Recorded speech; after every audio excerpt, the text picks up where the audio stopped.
Hi masters for you మీకోసం ఛానల్కి స్వాగతం సుస్వాగతం. ముందుగా మన జగద్గురువైన బ్రహ్మర్షి పితామ పత్రిజీ గారికి మన గురుమాతకైన ఆత్మ ప్రణామాలు మాస్టర్స్. ఓకే మాస్టర్స్, ప్రతిరోజు మన ఛానల్లోని ధ్యానం, స్వాధ్యాయం, సజ్జన సాంగత్యం జరుగుతుంది మాస్టర్స్. అలాగే జూమ్ సెక్షన్లో పాల్గొన్న మాస్టర్లు, యూట్యూబ్లో చూస్తున్న మాస్టర్లకు కూడా ధన్యవాదాలు తెలుపుకుందాం. ఓకే మాస్టర్స్, ఈరోజు మన ఛానల్కి సీనియర్ పీరుడు మాస్టర్ గారైన సీతాకుమారి గారు గొల్లల మావిడారి నుంచి వచ్చారు. మేడం గారిని సాదరంగా ఆహ్వానించుకుందాం.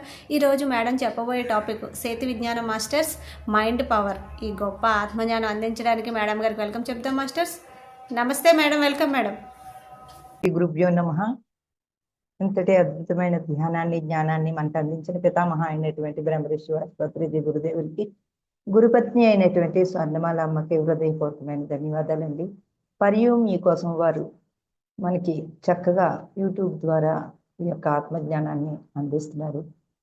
ఈ యొక్క ప్లాట్ఫామ్ను మనకు అందించిన సరితమయం సతీష్ గారి కుటుంబ సభ్యులకి హృదయపూర్వకమైన ధన్యవాదాలు. అలాగే యూట్యూబ్లో వీక్షిస్తున్న వారికి, ప్రత్యక్షంగా పరోక్షంగా ఉన్న వారికి హృదయపూర్వకమైన ధన్యవాదాలండి. Thank you masters. మనము గురు ప్రార్థన చేసుకుని స్టార్ట్ చేసుకున్నాము.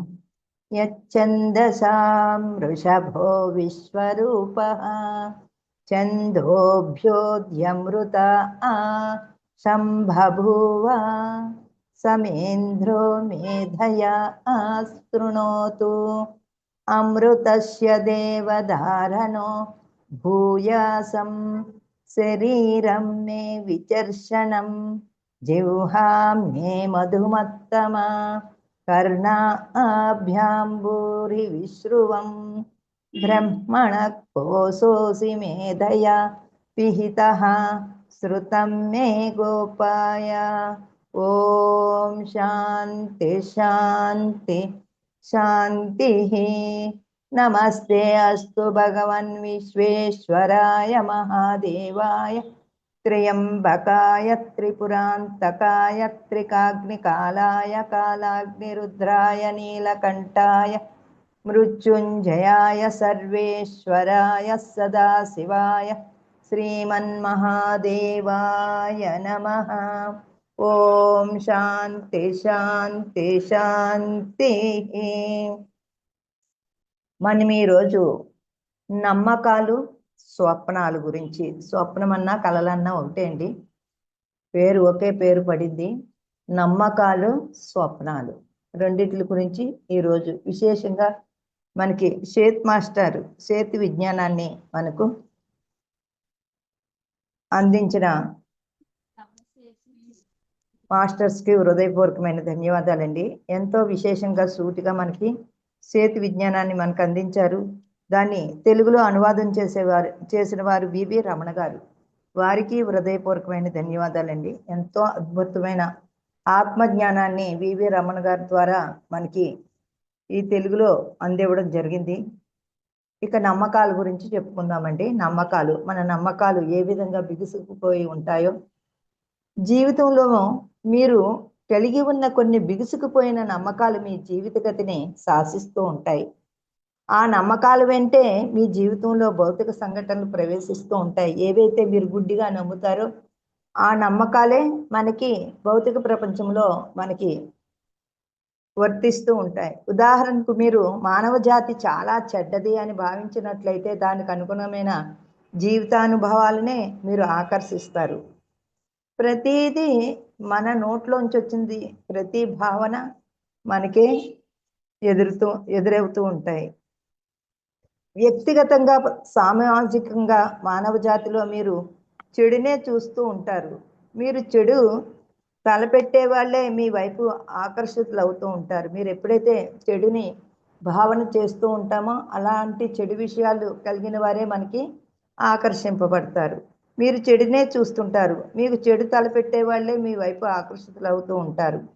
మోసం చేసేవాళ్ళు, విద్రోహం తలపెట్టేవాళ్ళు, హింసను కలుగజేసేవాళ్ళు, అబద్ధాలాడి మిమ్మల్ని ఇబ్బంది పెట్టేవాళ్ళు, ఇంకా ఇలాంటి వాళ్ళని మీరు ఆకర్షిస్తూ ఉంటారు. ఎప్పుడైతే మీరు అలాంటి వారి యందు నమ్మకాన్ని పెట్టి ఉంచితే ఇలాంటి ప్రభావం కలిగిన వారే మనకి ఆకర్షింపబడతారు.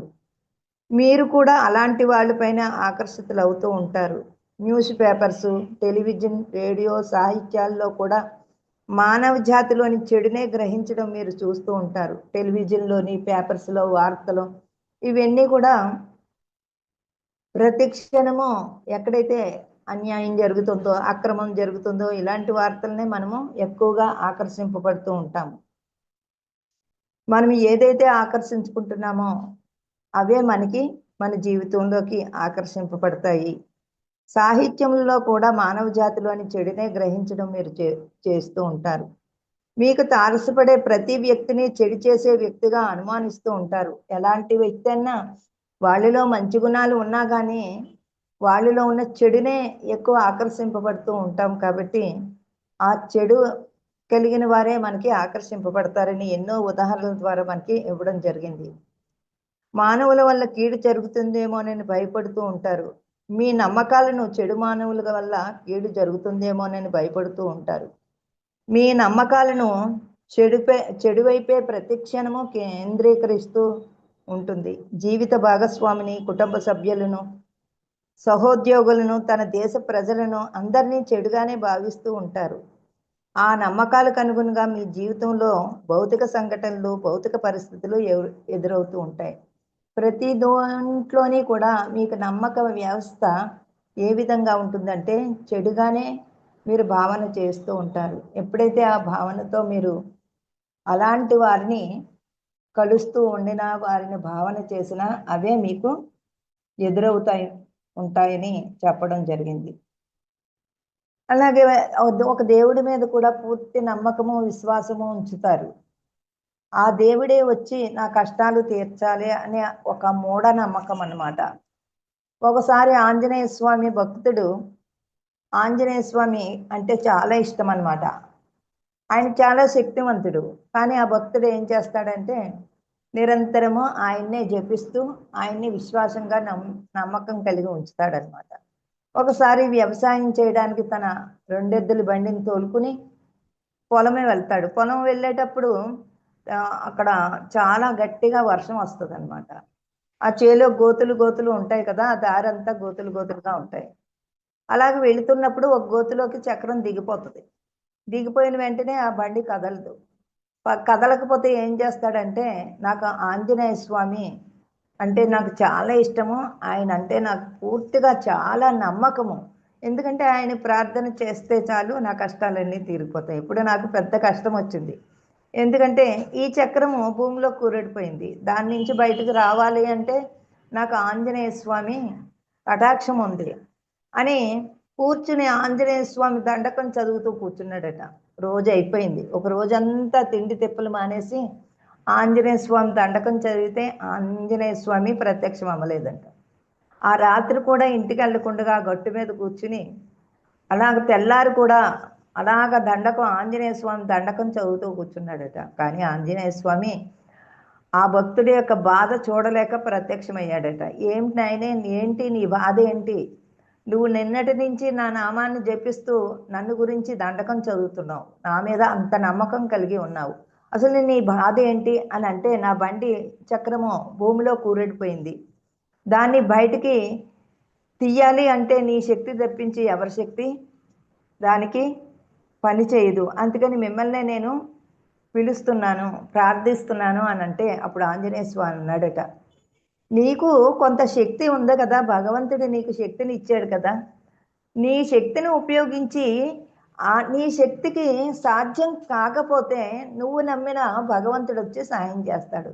అసలు అంత సోమరితనంగా కూర్చుని నీ శక్తిని ఉపయోగించకుండా దేవుడు, ఎక్కడో ఉన్న దేవుడు వచ్చి సహాయం చేస్తాడంటే అలాగే ఎవ్వరూ చేయరు కాక చేయరు.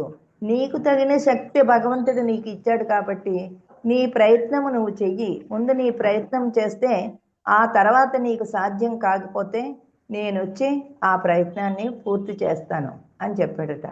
ఓ అలాగ చెయ్యాలా అని అంటే ఎంత గుడ్డి నమ్మకమో చూడండి. మనం ప్రయత్నించకుండానే సోమరితనంగా కూర్చుంటే దేవుడు వచ్చి ఆ పని చేసేస్తాడని ఆ విధంగా ప్రవర్తిస్తూ ఉంటాము. దానికి కారణం ఏమిటి? మన సోమరితనమే. సోమరితనం లేకుండా మనం శక్తి మేర మన శక్తిని ఉపయోగించుకోవాలి. ఆ శక్తి మేర మనం ఉపయోగించుకున్న ఆ పని జరగకపోతే ఆ దైవం వచ్చి సహాయం చేస్తాడు. ఎందుకంటే దైవాన్ని మనం నమ్మేము కాబట్టి, నమ్మకం దైవం మీద ఉన్నది కాబట్టి, మన శక్తిని ఉపయోగించకుండా దైవమే వచ్చి మన కష్టాలు తీర్చాలంటే ఎవ్వరు కూడా తీర్చరుగాక తీర్చరు అని ఎప్పుడైతే తను చేయవలసిన పనిని గుర్తు చేశాడో వెంటనే ఆ బండి దగ్గరికి వెళ్ళి తన శక్తినంతా ఉపయోగించి గట్టిగా ఇలా పట్టుకునేటప్పటికి ఆ, లేవలేదు. వెంటనే ఆంజనేయ స్వామి శక్తిని ఉపయోగించి బండిని 1 నిమిషంలో బయటికి తీయడం జరిగింది. నమ్మకం అనేది కూడా అంత గుడ్డి నమ్మకం, ఎవరో వచ్చి ఏదో చేయాలని అలాంటి నమ్మకాలు ఏర్పరచుకోకుండా భగవంతుడికి మనకొక శక్తిని ఇచ్చాడు కాబట్టి ఆ శక్తిని ఉపయోగించుకుని మనం ప్రయత్నం చేయాలని ఈ యొక్క స్టోరీ ద్వారా మనకి తెలియడం జరిగిందండి.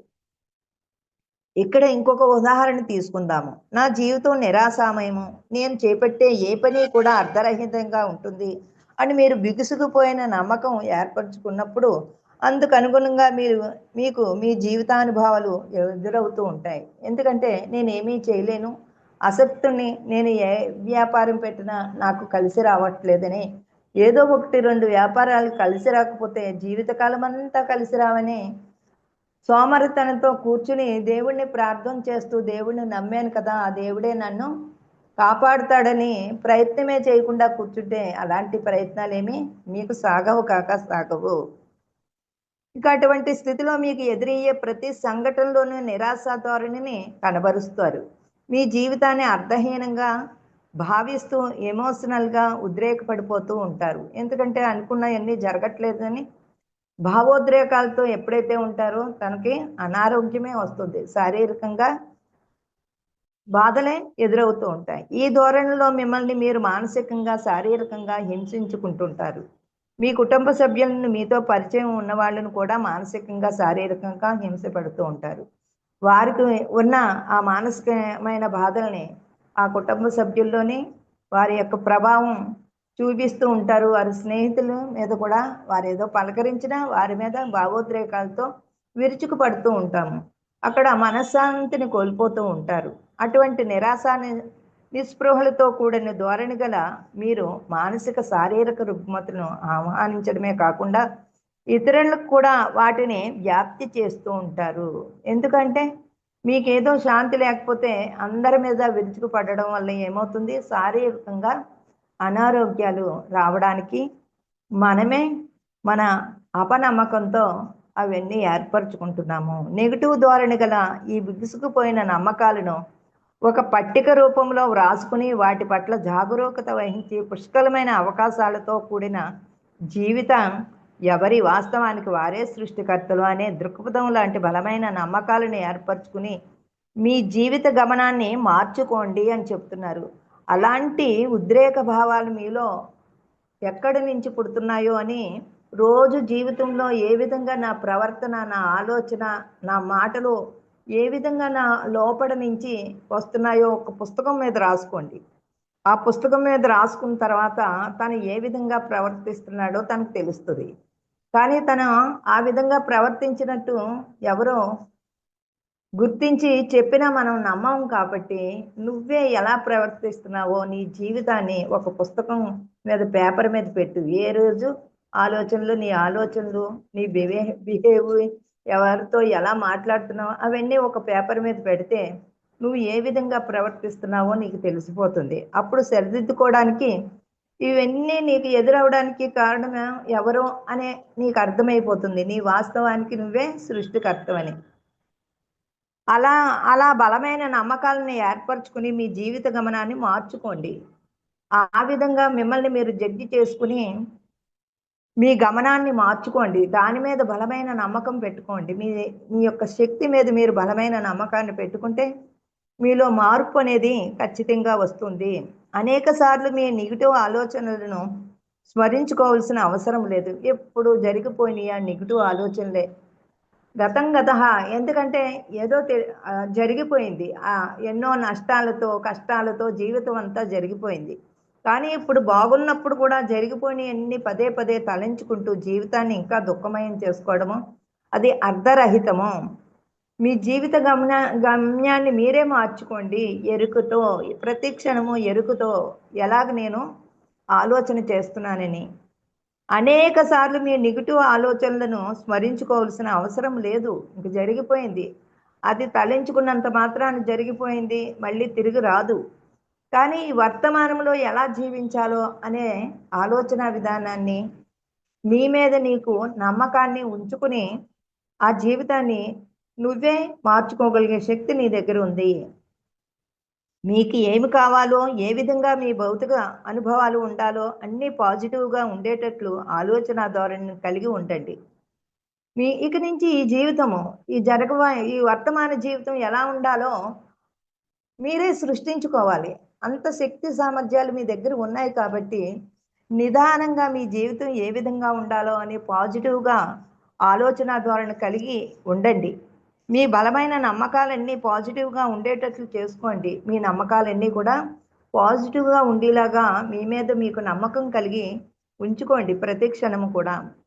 ఒక యువతి అనుకుంటుందట, తనకు తారసపడే ప్రతి పురుషుడు తనకు చెడు తలపడతాడేమోనని. ఒక్కసారి తనకి పురుషుడి వల్ల అన్యాయం జరిగితే ఇంక జీవితకాలం అంతా అందరినీ ద్వేషిస్తూ ఉంటుందట. తలపెడతాడేమోనని భయపడుతూ ఉంటుంది. పురుష జాతిపైనే ఆమె అటువంటి బలమైన నమ్మకం ఏర్పరచుకుంటుంది. ఆమెకు కనిపించే ప్రతి మగవాడు మోసం చేస్తాడని, తనకు కీడు చేస్తాడని భయపడుతూ ఉంటుంది. ఆమె అనుమానాలు, భయాలు ఆమె జీవితానుభవాలుగా, జీవిత వాస్తవాలుగా ప్రవేశిస్తాయి. ఎందుకంటే తను ఏదైతే ఆలోచిస్తున్నారో అవే తనకు వాస్తవం అవుతుంది. ఏదో ఒక్కసారి వాళ్ళ వల్ల తనకి కష్టం కలిగి, నష్టం కలిగినందుకు జీవితకాలమంతా పురుషుల్ని ద్వేషిస్తూ, పురుష ద్వేషిగా మిగిలిపోయి, ప్రతి క్షణము మనశ్శాంతి లేకుండగా ఎవ్వరు కనిపించినా ఆ పురుషుడు కనిపించేటప్పటికి భావోద్రేకాలతో గురయ్యి, మరి ఎన్నో ఎన్నో కష్టాల్ని తనే సృష్టించుకుంటుంది. ఆ భయాలు ఆమె జీవితానుభవాలుగా, జీవిత వాస్తవాలుగా ఆ భయాలే తనకు వాస్తవం అయిపోతుంది. తను ఏదైతే ప్రవర్తిస్తుందో, తను ఏదైతే ఆలోచన చేస్తుందో, తను ఏదైతే మాటలతో ఆ యొక్క జీవితాన్ని నాశనం చేసుకుంటుందో అవే తనకి వాస్తవాలు అయిపోతున్నాయి. అలా కాకుండా ఆమె తనకు తారసపడే ప్రతి మనిషిలో మంచిని, మానవత్వాన్ని, సంతోషాన్ని, ఆనందాన్ని చూడగలిగినట్లయితే వాటికి అనుగుణంగా మంచి మానవత్వం, ఆనందం వస్తాయని నమ్మండి. ఎప్పుడో ఒక్కసారి జరిగిన కష్టాన్ని ప్రతి క్షణము తలంచుకుంటూ ప్రతి ఒక్కరిని ద్వేషిస్తూ ఉంటే మీ జీవితం బాగుపడదు. అందరిలోని కూడా ఆ మానవత్వాన్ని చూడండి. ఆ జరిగిపోయిన గతాన్ని తలంచుకుంటూ జీవితాన్ని నాశనం చేసుకోవద్దు. ఆ సంతోషాన్ని, ఆనందాన్ని అందరితో పంచుకుంటూ ఉంటే మళ్ళీ మీకు ఆనందమైన జీవితము సృష్టించుకోగలుగుతారు. ఆ శక్తి సామర్థ్యాలు మీ దగ్గర ఉన్నాయి. దాని పర్యవసానాలు మాత్రమే వస్తాయని నమ్మండి. పూర్తిగా మీరు ఏ విధంగా ఆలోచన చేస్తున్నారో, మీ నమ్మకాలు ఏ విధంగా ఉన్నాయో అవి ఖచ్చితంగా మీ దగ్గరికి వస్తాయి. బలమైన నమ్మకాలు కలిగి ఉండండి. మీకు అవసరం లేని వాటి గురించి దృష్టి పెట్టడం మానేయండి. మీకు అక్కర్లేని విషయాల మీద దృష్టి పెట్టి వాటిల్ని పదే పదే ఆలోచించుకుంటూ మీ జీవితాన్ని నాశనం చేసుకోకండి. మీ జీవితంలో ఏవి పొందాలనుకుంటున్నారో వాటిపైనే మీ ఊహాశక్తిని, కలలను, ఆలోచనలను కేంద్రీకరించండి. మీ జీవితానికి ఏది ఉంటే మీరు ఆనందంగా ఉండగలుగుతారో అది పూర్తిగా మీరు నిర్ణయించుకోవాలి. అలా నిర్ణయించుకుంటే అవే మీకు అలాంటి సంఘటనలే మీకు తారసపడుతూ ఉంటాయి.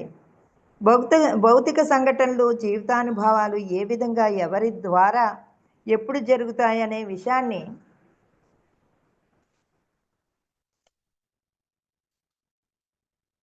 అంతర ప్రపంచానికి వదిలి నిశ్చింతగా ఉండండి.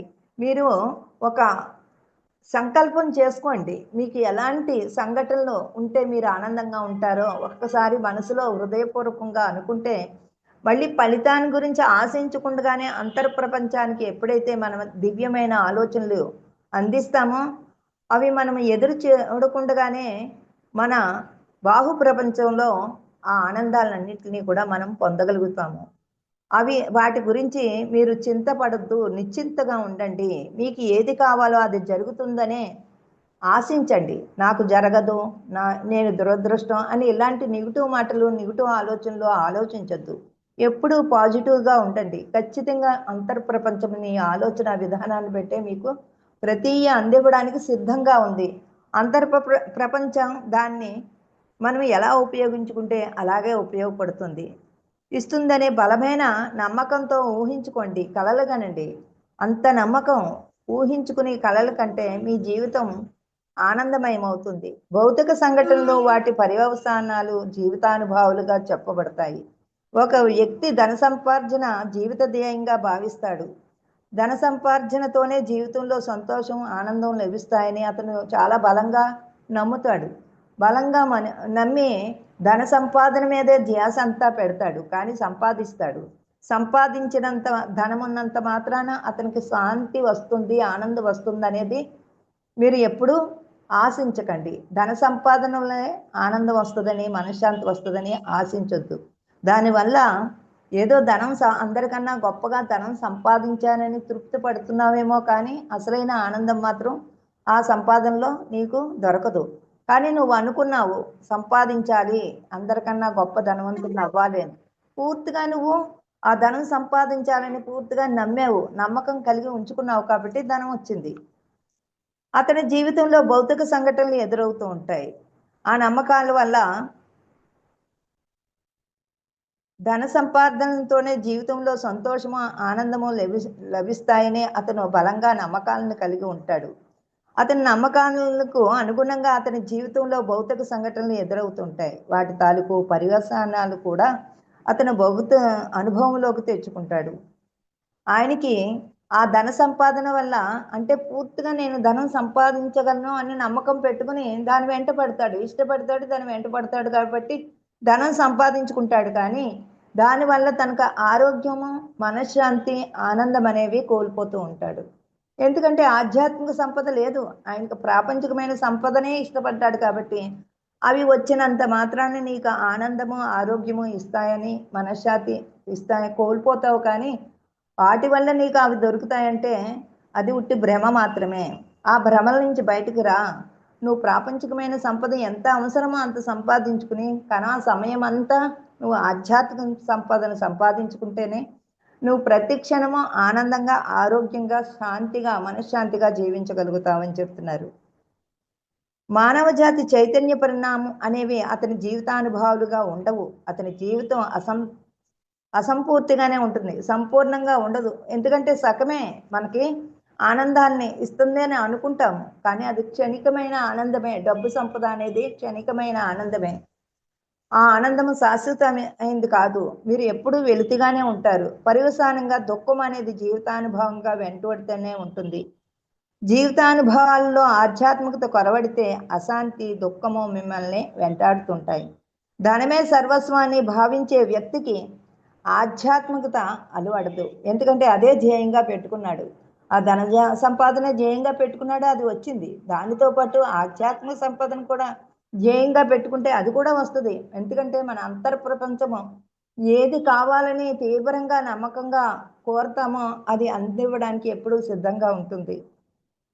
ఇంకో జంతువును ఒక ఆత్మగా భావించకుండా మాంసపు ముద్దలా ట్రీట్ చేసి ప్రయోగాలు చేసి శాస్త్రవేత్త కూడా ఆధ్యాత్మికత చైతన్య శక్తిని విస్మరిస్తున్నాడు. ఎందుకంటే జంతువులో కూడా ఒక ఆత్మ ఉంది. ఒక పరమాత్ముడి యొక్క చైతన్యం నుంచి ఆ జంతువు కూడా వచ్చింది, ఆ పక్షి కూడా వచ్చింది, ఆ చెట్లు కూడా. అంటే సర్వజీవులలో నేను ఆత్మరూపుడుగా ఉన్నానని చెప్పాడు కదా శ్రీకృష్ణ పరమాత్మ. భగవద్గీతలో కూడా మనకి అందివ్వడం జరిగింది. కానీ మనకు ఆ దృష్టి ఎందుకు రావట్లేదు? ఈ బ్రహ్మాండం అంతా ఏదైతే ఆవరించి ఉందో ఈ పిండాండంలో కూడా అదే నిక్షిప్తమై ఉందనే సత్యం మీకు ఎందుకు అర్థం కావట్లేదంటే, మీరు ప్రపంచంలోకి వెళ్ళి అక్కడ విచారణ మొదలుపెట్టినప్పుడే ఈ బ్రహ్మాండంలో ఉన్న ప్రతి ఒక్క జీవ చైతన్యం నుంచి కూడా ఆ యొక్క ఆత్మ చైతన్యంతో వచ్చాయనే సంగతి మనకు తెలిసినప్పుడు వాటి యందు మిత్రత్వాన్ని కలిగి, వాటి యందు ప్రేమ, దయ, కరుణ కలిగి ఉంటాము. ప్రతి క్షణము కూడా జీవహింస ఎంత పాపమో అది చేయడం వల్ల మన జీవితాన్ని, ఆనందాన్ని, మనశ్శాంతిని ఎంత కోల్పోతున్నామో అదే పదే పదే చెప్తారు సేత్ మాస్టర్. ఒక ఆత్మగా భావించకుండా మాంసపు ముద్దలా ట్రీట్ చేసి ప్రయోగాలు చేసి శాస్త్రవేత్త కూడా ఆధ్యాత్మికత చైతన్య శక్తిని విస్మరిస్తున్నాడు. అంతే కదండి. వాటిని మరి ప్రయోగశాలలో వాటిని చంపి వాటిని ప్రయోగాలుగా ఉపయోగిస్తే వారిలో ఆధ్యాత్మిక ఎక్కడ ఉంటుంది? ఆధ్యాత్మికత అనేదే వాళ్ళలో ఉండదు. ఇవన్నీ తప్పుడు నమ్మకాలు. ఆధ్యాత్మిక జ్ఞానం లేకుండా మానవ జాతి ఆనందంగా సుఖశాంతులతో పరిపూర్ణంగా జీవితానుభవాలు పొందడం అసాధ్యం అంటున్నారు. ఎందుకంటే ఆ ఆధ్యాత్మిక జ్ఞానం మనలో విస్తరింప చేసుకుంటేనే మానవ జాతి ఆనందంగా సుఖశాంతులుగా జీవిస్తుంది. అలాగా జీవితాన్ని విస్తరింప చేసుకోకపోతే వాళ్ళకి ఏది కూడా అసాధ్యం కాదు అంటున్నారు. బిగుసుకుపోయిన నమ్మకాలను జీవిత సత్యాలుగా భావించడం వల్ల మీ ఎమోషన్స్, ఊహాశక్తి అందుకు అనుగుణంగా పనిచేస్తాయి.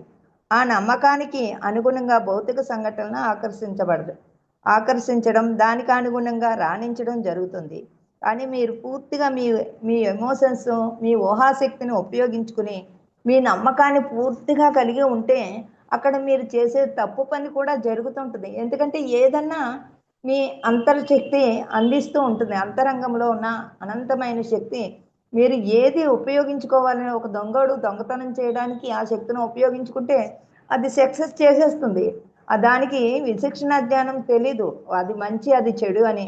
అందుకని మన బుద్ధి వికసించాలి. బుద్ధి వికసించినప్పుడే మనం చేసే పని మంచి పనా చెడు పని అని మనం నిర్ణయించుకున్నప్పుడే మంచి వైపు మన జీవితం మల్లుతుంది. ఎందుకంటే ఎన్నో జన్మల పరంపర ఈ ఆత్మ. అన్ని జన్మల్లోనూ కూడా కుచితమైన బుద్ధితోటే ఎక్కువ మనం సమయాన్ని గడిపాం కాబట్టి అయ్యే వాసనలు ముందు మనకి అందుతూ ఉంటాయి. వాటి వెంట పడేమంటే మళ్ళీ ఈ జన్మ కూడా సత్యం తెలిసిన తర్వాత కూడా మళ్ళీ అలాంటి పనులు మనం ఎప్పుడైతే చేస్తామో దాని యొక్క పరిణామాలు ఇంకా తీవ్రంగా ఉంటాయన్నమాట. సత్యం తెలిసి కూడా మనం తప్పు చేశామంటే ఆ పరిణామాలు మన మీద చాలా తీవ్రంగా ప్రభావాన్ని చూపిస్తాయని చెప్తున్నారు. ఇంక జీవితాన్ని అన్ని కోణాలలో దర్శించి జీవితానుభవాలు పొందేందుకే ఈ విశాల దృక్పథాన్ని మీరు అలవర్చుకోవలసి ఉంది. బిగుసుకుపోయిన నమ్మకాలను బ్రద్దలు కొట్టి కొత్త ఒరవడిలో కూడిన ఆలోచన విధానాన్ని మార్చుకోవాలి. ఈ కొత్త విధానాన్ని, ఆ పాత చింతకాయ పచ్చడిని పక్కన పెట్టి ఆ పాత నమ్మకాలని పూర్తిగా వదిలిపెట్టేయాలి. కొత్తగా మళ్ళీ కొత్త నమ్మకాలని సృష్టించుకుంటే మీ జీవిత విధానము ఏ విధంగా జీవించాలో మీ అంతరంగం నుంచే మీకు ప్రతిస్పందిస్తూ ఉంటుంది ప్రతి క్షణము. ఇక పరస్పర విరుద్ధమైన నమ్మకాలు, సంకల్పాలు భౌతిక సంఘటనలను ప్రభావితం చేస్తూ ఉంటాయి.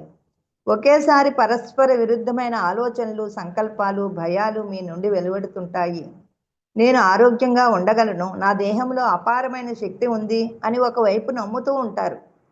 ఒకవైపు ఇలాంటి పుస్తకాలు విన్నప్పుడు అనుకుంటారట, నా ఆరోగ్యం నా చేతుల్లోనే ఉంది కాబట్టి నా దేహం అపారమైన శక్తివంతమైంది అని.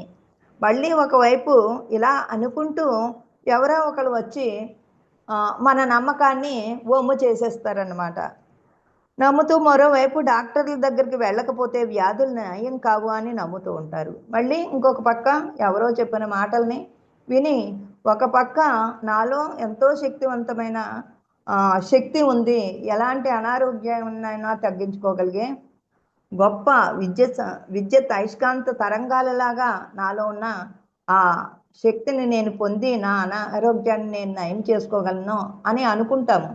ఈ లోపల ఎవరో ఏదో ఒకటి అంటారు. ఆ అన్న తర్వాత వాళ్ళ మాటలు పట్టుకుని ఈ అనారోగ్యాన్ని నేను డాక్టర్ దగ్గరికి వెళ్ళి చూపించుకోకపోతే తగ్గదు అని మళ్ళీ 2-3 సార్లు అనుకుంటాము. మంచిగా నా శక్తితో నేను తగ్గించుకుంటానని ఒకసారి అనుకుంటాము. ఎవరో మాటలు విని ఏ డాక్టర్ దగ్గరికి వెళ్ళాలి, ఎక్కడ నయం చేసుకోవాలని పదే దాని మీదే చింతన చేస్తూ ఉంటాము. అప్పుడు ఏమవుతుంది, ఆ వ్యాధి ఆ డాక్టర్ దగ్గరికి వెళ్ళే వరకు కూడా తగ్గదు. ఇక్కడ ఏది ప్రజెంట్ ఎక్కువగా మనం ఆలోచన చేస్తామో అదే జరుగుతూ ఉంటుందని. ఇక ఒకవైపు నమ్ముతూ మరోవైపు డాక్టర్ల దగ్గరికి వెళ్ళకపోతే వ్యాధి నయం కాదు అని నమ్ముతూ ఉంటారు. ఒకే వరిలో 2 కత్తులు ఎముడవు కదా.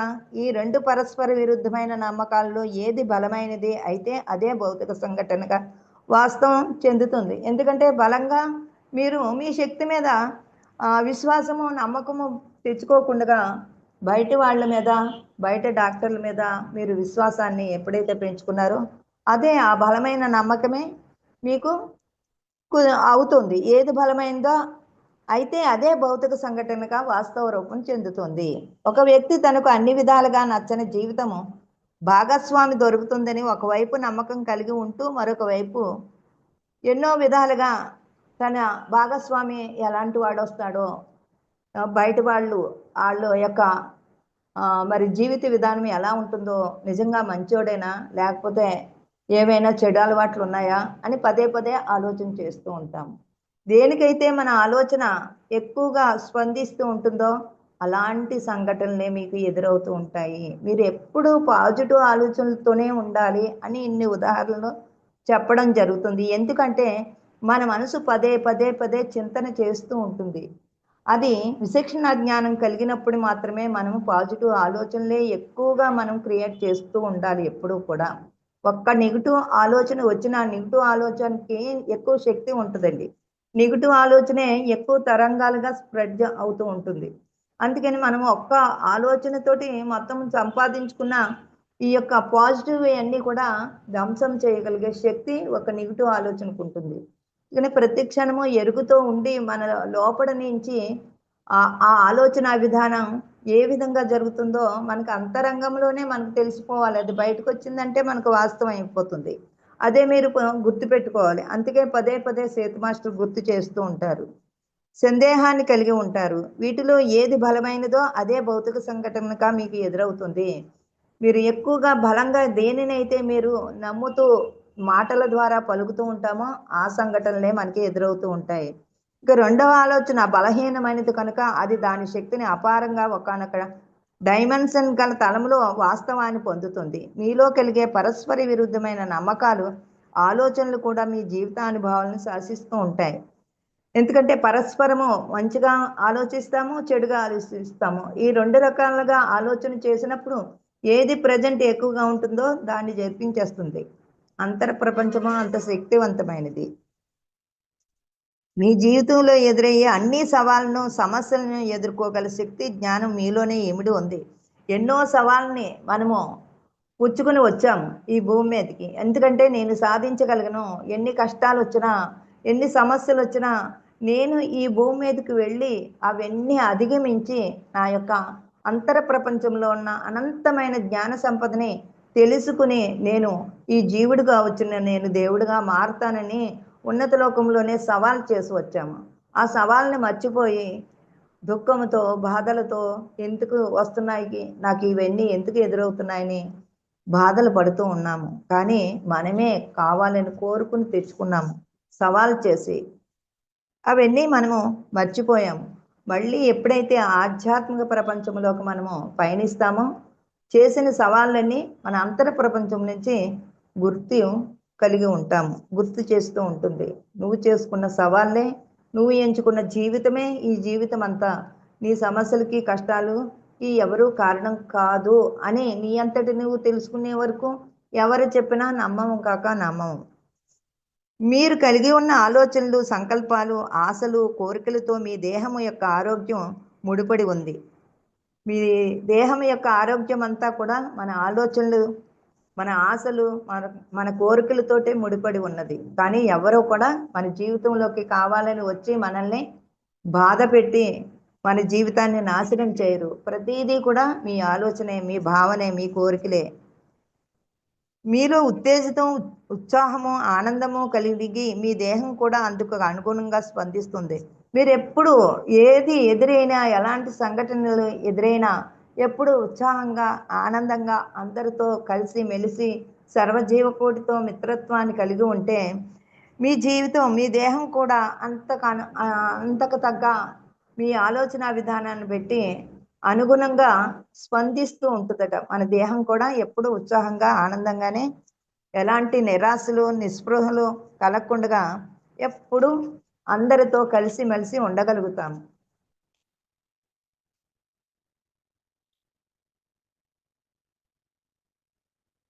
కానీ మీ దేహానికి కానీ, ఇతర జీవజాతుల దేహాలకు కానీ హాని తలపెట్టడం పెద్ద నేరం అని గుర్తుంచుకోండి. మరి ఎదుటి జీవుల్ని హింసించడం కానీ, అలాగే జీవజాతుల్ని హింసించడం కానీ పెద్ద నేరమని బాగా గుర్తుపెట్టుకోవాలి. మీ ఆత్మ చైతన్య పరిణామానికి, ఇతర జీవజాతుల చైతన్య పరిణామానికి అడ్డు తగలడం పెద్ద నేరం. వాటి జీవితాన్ని అర్ధాంతరంగా నాశనం చేయడం చాలా చాలా పెద్ద నేరము. ఏ మనిషిని కానీ ఏ ఇతర జంతువుల్ని కానీ చంపడం పెద్ద నేరం. మీ ఆత్మ సంరక్షణలో భాగంగా ఏ ఇతర మనిషిని ప్రాణిని చంపడం పెద్ద నేరం అని పదే పదే మీరు అడగవచ్చు. రక్షణలో తన్ను తాను కాపాడుకోవడం కోసము ఇతర మనిషిని ప్రాణిని చంపడం ఎలా నేరం అవుతుందని మీరు అడుగుతారు.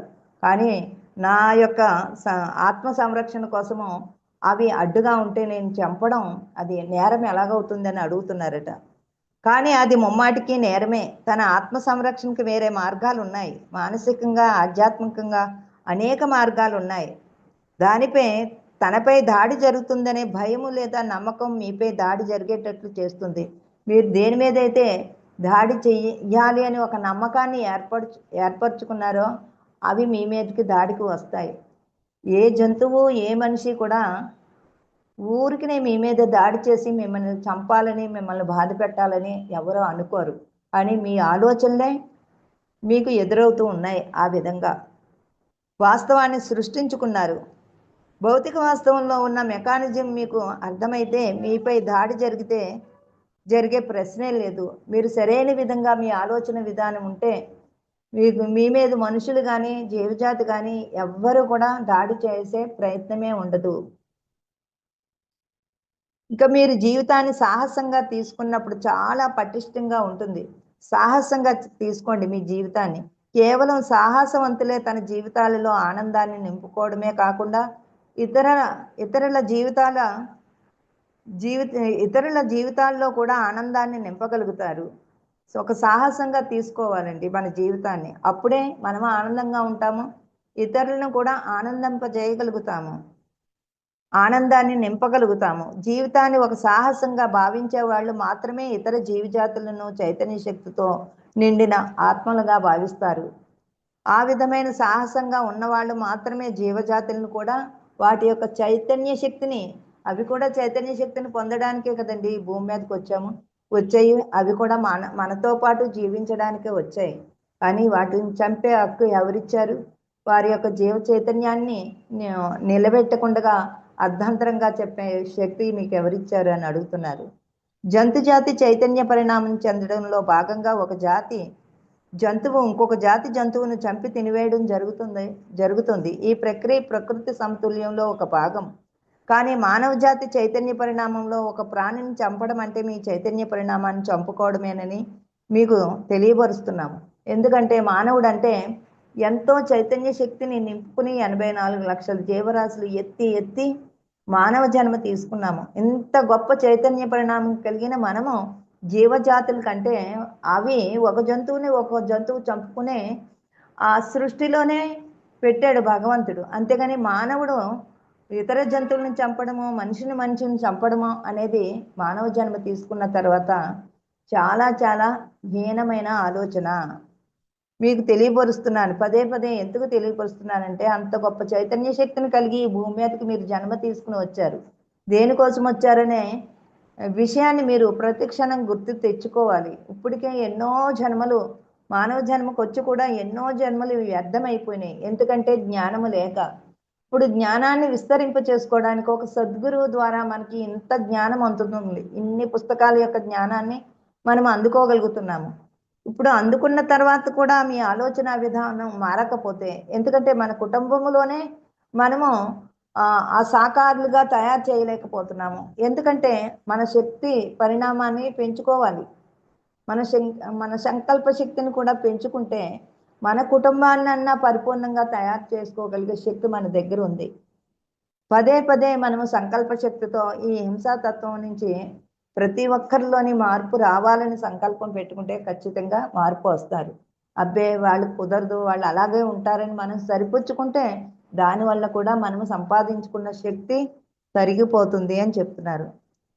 ఆత్మజ్ఞానాన్ని ఆచరణలో పెట్టడానికి ఉపక్రమించడం, జీవితాన్ని ఒక సాహసంగా స్వీకరించడం చేయగలిగితే వివేకరహితంగా యుద్ధాలు చేసుకోవడం, ఒకరినొకరు చంపుకోవడం, ఒకరినొకరు ద్వేషించుకోవడం మీ మానవ జాతికి ఉండేవి కావు. జీవితాన్ని అర్థహీనంగా భావించేవాడికే ద్వేషము, దుఃఖము, నిరాశ ఆవహిస్తూ ఉంటాయి. మరి ఇవన్నీ మీకు ఎందుకు ఎదురుతున్నాయి? యుద్ధాల వల్ల, మానసికమైన మనశ్శాంతి లేకపోవడము, దుఃఖము, ఇవన్నీ కలగడానికి కారణం ఏమిటి అంటే మీలో అజ్ఞానము, జ్ఞానము వికసించకపోవడమే. ఒకరినొకరు చంపుకోవడము, జీవజాతులను చంపడం వల్లే ఒకరికొకరు చంపుకోవడం అనే హింసాతత్వం కూడా మిమ్మల్ని పట్టుకుని పీడిస్తుంది. ఇంకా మీ జీవితాన్ని హీనంగా, అర్థహీనంగా భావించే వాడికే ద్వేషం, దుఃఖం, నిరాశ ఆవహిస్తూ ఉంటుంది. అటువంటి వారికి తన దేహం పట్ల కూడా హీనభావం ఉంటుంది. ఇతర జీవాత్మల దేహాలను కూడా అలాగే చూస్తూ ఉంటారు. దానికి తగినట్లే అతని దేహ ఆరోగ్య రక్షణ వ్యవస్థ కూడా ప్రతిస్పందిస్తూ ఉంటుంది. మరి ఈ భూమి మీద ఉన్న జీవజాతులు, మానవ జాతి అన్నీ కలిసి ఉన్నప్పుడే మనం ఆనందమైన జీవితాన్ని అనుభవిస్తాము. లేకపోతే దేహం ఎప్పుడూ ఏదో ఒక అనారోగ్యంతో బాధపడుతూనే ఉంటుంది. దీర్ఘకాలిక వ్యాధులు కూడా సంక్రమిస్తాయి. మరి అటువంటి దారుణ వాళ్ళనే సంక్రమిస్తూ ఉంటాయి. అలాంటి ధోరణిని విడిచిపెట్టండి. ఏ జంతువు కూడా తన ఆహార అవసరానికి మించి ఇతర జంతువులను విచక్షణారహితంగా చంపడం జరగడం లేదు. ఏ జంతువు కూడా తన ఆకలి వేసినప్పుడే వేటాడి చంపుకొని తింటుంది, కానీ ఊరికినే జంతువుని చంపదు. ప్రకృతి ధర్మాన్ని జంతువులు తప్పకుండా పాటిస్తున్నాయి. జీవాత్మల చైతన్య పరిణామంలో జంతువులు వాటి జనాభాను అవే నియంత్రించుకుంటున్నాయి. పిల్లి, ఎలుక ఒక రకానికి చెందిన చైతన్య పరిణామం చెందుతున్నాయి. జంతువులకు ఏ సందేశాలు ఇవ్వని అవసరం లేదు. అవి స్వభావ సిద్ధంగా ప్రకృతి ధర్మాన్ని చక్కగా నెరవేరుస్తూ ఉన్నాయి. వాటికి ఏ సందేశాలను ఎవరి దగ్గర నుంచి తీసుకోవాల్సిన పని లేదు. వాళ్ళకి సహజంగానే అవి ఎలా జీవించాలో వాటికి తెలుసు. ఎందుకంటే పిల్లికి ఎలకని చంపి తినడానికి ఆహారం అని అది ప్రకృతిలోనే నిర్ణయించబడింది. హింసకు హింస సమాధానమని మీరు భావించవచ్చు, కానీ అది ఎంత మాత్రమో సత్యం కాదు. హింస అనే ప్రక్రియలో దేహము, మైండ్, అంతర్శక్తి, చైతన్య శక్తి ప్రభావితం అవుతుంది. హింసకి హింసే సమాధానమని మీరు ఎప్పుడూ అనుకోకండి. ఎందుకంటే దేహం, మైండ్, అంతర్శక్తి, చైతన్య శక్తి అవి వాటి మీద ప్రభావం జరుగుతుంది. హింస చేయడం వల్ల మనకున్న అనంతమైన శక్తుల్ని మీద ప్రభావం కలిగి అవి శక్తిహీనమైపోతున్నాయి. దేహం అంటే ఒక పనిముట్టు కాదు, ఒక మాంసము ముద్ద కాదు. దేహం అంటే ఆత్మని ధరించి ఉన్న ఒక వాహనం. దేహాన్ని ఎప్పుడూ కూడా ఒక మంత్రపిండంగా మనం సంరక్షించుకోవాలి. అంటే మన ఆలోచన విధానము, మన జీవన విధానము ఎప్పుడూ కూడా దైవంతో అనుసంధానమై ఉండాలి. అప్పుడు మాత్రమే మన జీవితాన్ని మనము ఆనందంగా అనుభవించగలుగుతాము. అలాంటి నమ్మకాల నుంచి బయటపడండి అని చెప్తున్నారు. ఇక స్వప్నాల గురించి, దేహానికి ఆహారం ఎంత అవసరమో మానసిక వికాసానికి, చైతన్య పరిణామ విస్తరణకి స్వప్నాలు అంత అవసరం. స్వప్నాలు అంటే కళల ద్వారా కూడా మన మైండ్ నుంచి ఎంతో జ్ఞానాన్ని మనం పొందగలుగుతాము. స్వప్నాల్లో ఏదైతే మనం దర్శించామో ఈ బాహు ప్రపంచంలోనే అవే మనకి ఎదురవుతూ ఉంటాయి. స్వప్నాల ద్వారా నిర్వర్తిస్తుంటుంది మూడో తలం భూమి మీద. ఆత్మశక్తిని సంపూర్ణంగా నిర్వచించడానికి వీలు కాని అన్నీ కూడా స్వప్నాల్లో దర్శిస్తే స్వప్నాల ద్వారా కూడా మన జీవితాన్ని ఆనందమయం చేసుకోగలుగుతాం. ఇక జాగృతావస్థలో ఏ విషయాల్లో రాణించాలో, ఏ విధంగా ప్రవర్తిస్తే బాగుంటుందో అలాంటి విషయాలు మీకు స్వప్నాల్లో ముందే కనిపిస్తూ ఉంటాయి. మన బాహు ప్రపంచంలో మన నిత్య జీవితంలో ఏ విధంగా మనం జీవించాలని అనుకుంటున్నామో, మన జీవితం ఏ విధంగా ఉంటే బాగుంటుందని అనుకుంటున్నామో అవి మనము ఎప్పుడైతే ఒకసారి తలంచుకుంటామో ఆ రాబోయే భవిష్యత్తుని స్వప్నాలలో మనం చూడగలుగుతామంట. కొంతమందికి థర్డ్ ఐ ఉండదండి. థర్డ్ ఐ లేని వాళ్ళకి స్వప్నాల్లో అవన్నీ కనిపిస్తూ ఉంటాయి, తెలియపరచబడతాయి. వ్యక్తిగతంగా లేక సామాజికంగా మీకు గల సమస్యలకు పరిష్కారం లభిస్తాయి. మనకి ఏ సమస్య వచ్చినా పుస్తకాల ద్వారా కానీ, లేకపోతే ఒక మాస్టర్ చెప్పిన విషయం ద్వారా కానీ, లేకపోతే స్వప్నాల ద్వారా కానీ ఆ సమస్యలకి పరిష్కార మార్గం మనకు కలుగుతుందని చెప్తున్నారు. కళలతో తారసపడే భాష ఛాయలు మీకు ఎన్నో సందేశాలను ఇవ్వగలుగుతాయి. వాటిని డీకోడ్ చేయడం మీరు సాధన చెయ్యాలి. ఆ స్వప్నాలు గుర్తు ఉండేలాగా మీరు సాధన చేయాలి. స్వప్నాలు మనకు చాలా గుర్తుండవండి. ఎప్పుడైతే మనము ఎందుకు గుర్తుండవంటే మనం గాఢ నిద్రలోకి వెళ్ళిపోతామో, అంత గాఢ నిద్రలోకి వెళ్ళిపోకూడదండి. మన నిద్ర ఒక గంట, ఒక 4 గంటల నిద్ర అయితే సరిపోతుందని చెప్తున్నారు సేత్ మాస్టర్. మనం తీసుకునేది 4 గంటలు నిద్రపోతే అది మనకి గాఢ నిద్రలోకి వెళ్ళము పూర్తిగా. అప్పుడు కలలు ఖచ్చితంగా మనకి గుర్తుంటాయంట, అప్పుడొచ్చిన కలలు. స్వప్నాల పట్ల మీరు భయాన్ని కలిగి ఉన్నారంటే మీ జీవితం పట్ల కూడా మీరు భయాన్ని కలిగి ఉంటున్నారని తెలుసుకోండి. స్వప్నాలు వచ్చినప్పుడు చాలా భయపడుతూ ఉంటామండి. మనల్ని భయపెడుతూ ఉంటాయి అక్కడ స్వప్నాల్లో వచ్చే దృశ్యాలు. వాటిని చూసి మనం భయపడుతున్నామంటే మనలో ఇంకా పూర్తిగా భయం పోవట్లేదు అని గుర్తుంచుకోండి. స్వప్న స్వప్నాలు అనేవి ఆత్మ యొక్క భాషకు సంబంధించినవి. అంటే స్వప్నాలు అనేవి దైవ భాష అని అర్థము.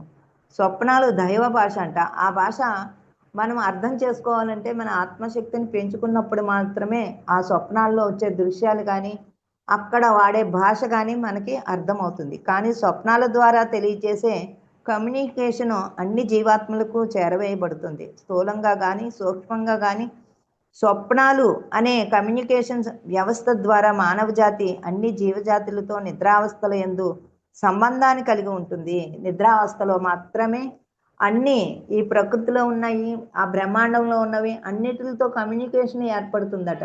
ఆ స్వప్నాల్లోనే వారి దగ్గర నుంచి ఎంతో సందేశాన్ని మనం తీసుకోగలుగుతామని చెప్తున్నారు. ఇక స్వప్నావస్థలో మీరు సూక్ష్మ శరీర సముదాయంతో ప్రయాణం చేసి జంతు జాతిలోని, వృక్ష జాతిలోని, ఇతర జీవజాతులతో సంభాషణలు జరిపి భూమి మీద సమిష్టి చైతన్య పరిణామం గురించి చర్చించుకోవడం జరుగుతుంది. స్వప్నావస్థలో ఉన్నప్పుడే సూక్ష్మ శరీరం వెళ్ళి జంతు జాతితో, వృక్ష జాతితో అన్నిటితో మాట్లాడి వాటి దగ్గర ఉన్న జ్ఞానాన్ని తెచ్చుకుని సమిష్టి చైతన్యం అంటే అందరూ కలిసి జీవించేలాగా మనం చైతన్య పరిణామాన్ని చర్చించుకుంటామంట. ఏ విధంగా జీవితాన్ని జీవిస్తే మనం అందరం ఆనందంగా ఉండగలుగుతామని వృక్షాలు, జంతువులు, పక్షులు, ఈ యొక్క జీవులు కానీ ఒకరికొకరు పొడగాయి. ఒక మానవుడు ఇంకో మానవుడు చేసే విషయాలే నచ్చట్లేదు. ఇక అందరూ సమిష్టి చైతన్యం పెంచుకోవడానికి ఇంకా కమ్యూనికేషన్ ఇంకెక్కడ కుదురుతుంది? మనలో మనకే పొత్తు కుదరట్లేదు. ఇంకొక సకల జీవకోటితో చైతన్యాన్ని ఎక్కడ పెంచుకుంటాము అంటే మన ఆత్మశక్తి లోపం వల్లే ఇలాంటి ఆలోచన ధోరణిలో జీవిస్తున్నారు అని చెప్తున్నారు. ఇక జరుగుతూ ఉంటుంది. ఒక గడ్డి మొక్క లేదా పుష్పం కూడా ప్రతి ఆత్మశక్తి యొక్క మైండ్తో అనుసంధానం కలిగి ఉంటుంది. గడ్డి మొక్కతోటి కూడా మనము అనుసంధానమై ఉండగలుగుతామంట. ప్రతి పువ్వుతోటి మనము మాట్లాడగలుగుతాము, ఆ అనుభూతిని మనం పొందగలుగుతాము. అంటే ఇవన్నీ మనం ఉపయోగించుకోలేకపోతున్నాము. ఎందుకు అంటే ప్రాపంచికమైన జీవితంలోనే ఒడిదుడుకులతో సతమతం అయిపోతూ ఈ విశ్వజీవులతో మనము కమ్యూనికేషన్ కోల్పోయాం మనం అందరం కూడా.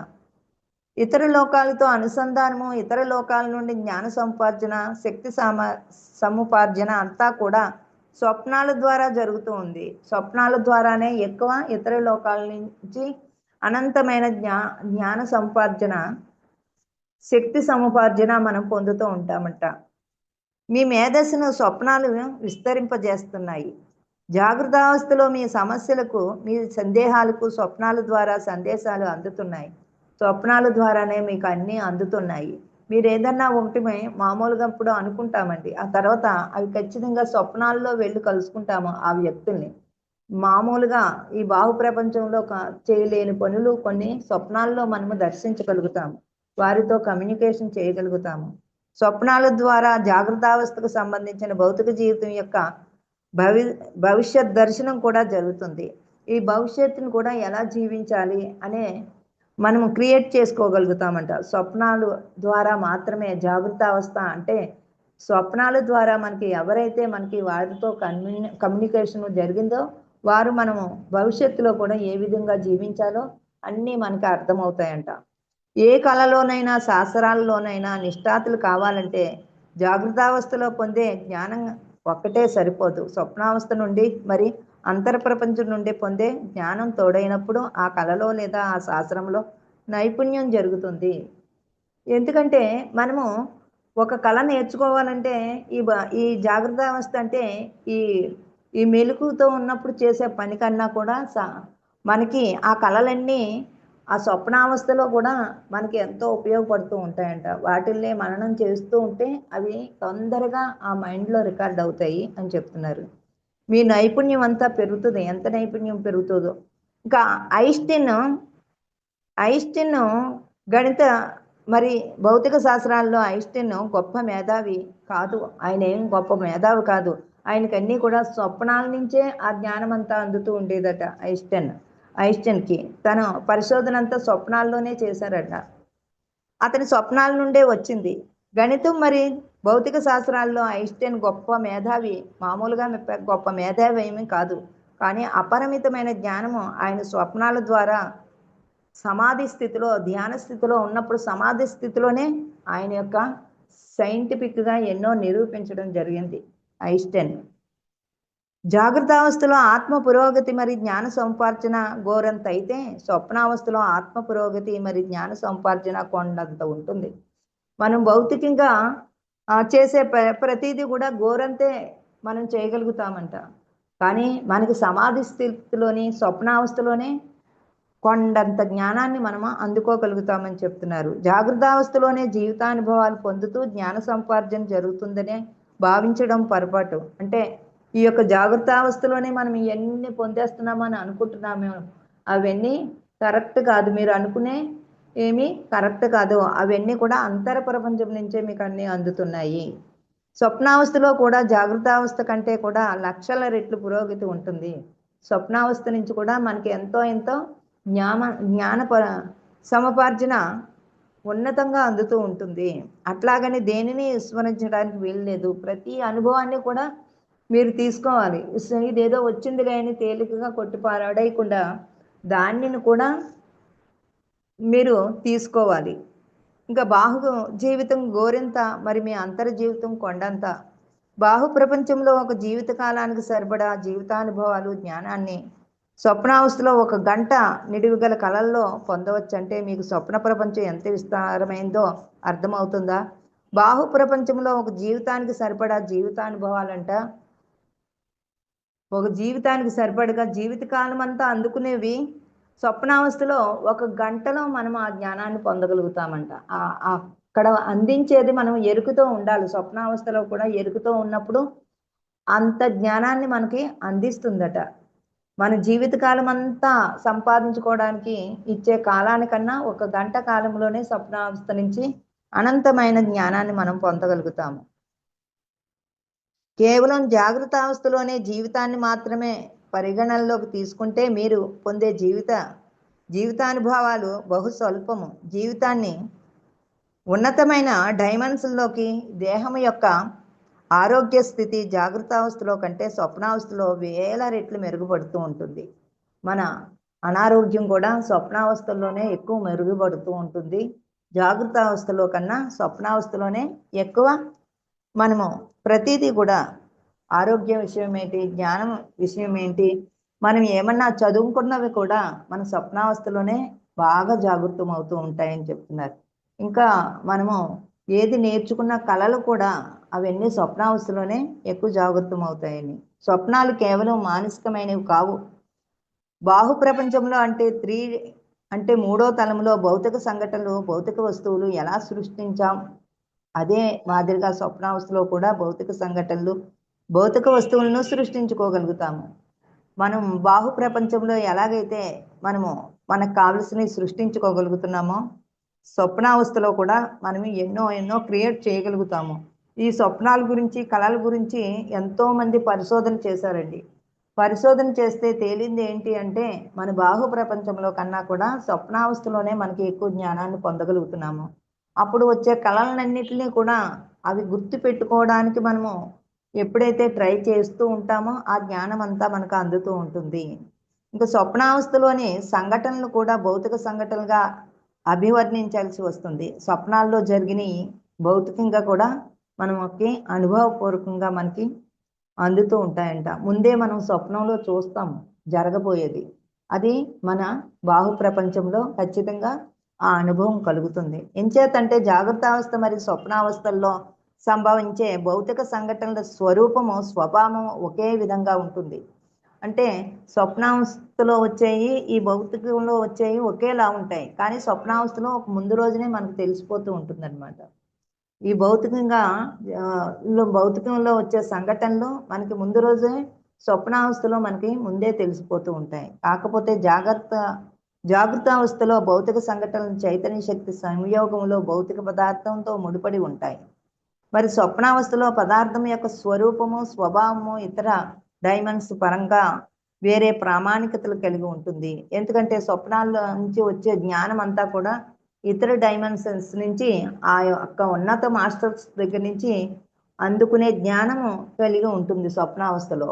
మనం భౌతికంగా ఆలోచించిన ఆలోచన మన మైండ్ నుంచే వస్తుంది, కానీ స్వప్నావస్థలో ఉన్నత లోకాల నుంచి ఆ జ్ఞానాన్ని మనము అందుకోగలుగుతాము. ఇంకా జాగృతావస్థలో మీకు ఎన్నో విషయాలు మరుగుపరచబడి ఉంటాయి. ఆత్మశక్తి ఎంత అపారమైన శక్తి ఉందో మీకు జాగృతి అవస్థలో తెలీదు. మరి ఎన్నో మరుగుపడిపోయి ఉంటాయి. ఎన్నో మనకి తెలిసిన విషయాలే మనకి మరుగుపడిపోయి ఉంటాయట. మనకు తెలియని విషయాలు ఎన్నో స్వప్నావస్థ ద్వారా మనము అందుకోగలుగుతాం అంటున్నారు. ఇంకా టీవీలో ఇంకా ఎన్నో ఛానల్స్ ఎమిడి ఉంటాయి. ఒక ఛానల్లో మాత్రమే చూస్తూ ఉన్న మీరు ఇతర ఛానల్స్ కనిపించవు, కానీ చూడకపోయినప్పటికీ ఎన్నో ఛానల్స్ ఒకే సమయంలో ఆ టీవీలో ఇమిడి ఉన్నాయి కదా. మనం ఒక ఛానల్ పెట్టుకుంటాము టీవీలో, కానీ ఎన్నో ఛానల్స్ యొక్క జ్ఞానము అందులో ఇమిడి ఉన్నాయి కదా.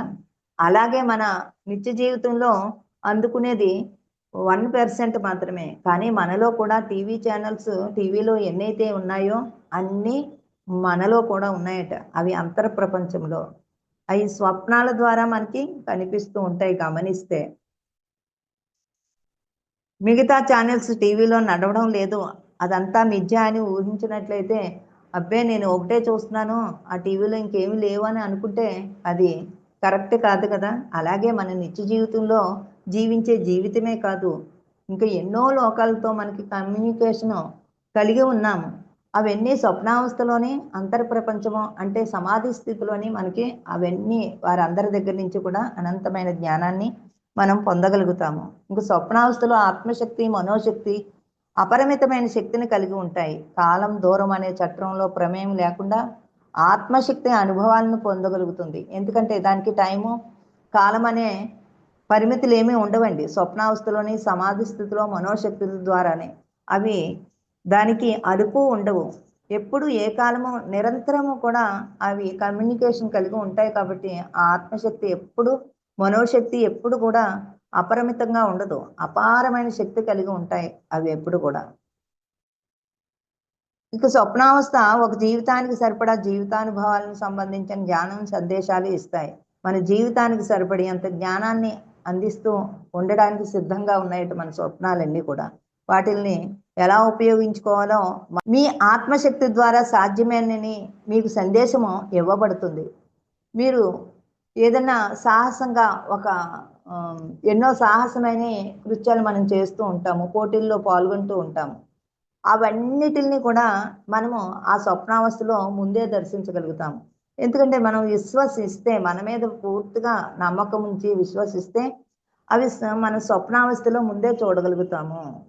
ఆ టెక్నిక్ని మీరు ఎప్పుడైతే ఉపయోగించుకుంటారో మనం ఎప్పుడు కూడా ప్రజెంట్లో జీవించగలుగుతాము, సమాధి స్థితిలో ఉండగలుగుతాము. కళ్ళు మూసుకున్నప్పుడే కాదు, కళ్ళు తెరిచి ఉన్నప్పుడు కూడా ఇవన్నీ మనము అనుభూతిని పొందగలుగుతాము. ఒక వ్యక్తి తనకున్న క్యాన్సర్ వ్యాధిని క్షణంలో నయం చేసుకున్నట్లు కలలో చూశాడు. కలలో తను క్యాన్సర్ వచ్చింది, తను కలలు కన్నాడు, ఎన్నో కలలు కన్నాడు. నేను క్యాన్సర్ లేదు, నాకు వచ్చింది కానీ నాకు లేదు, నేను పూర్తిగా ఆరోగ్యవంతుడిగా ఉన్నానని కలలు కంటే ఆయన చాలా తొందరగానే ఆ క్యాన్సర్ వ్యాధి నుంచి బయటపడ్డాడట.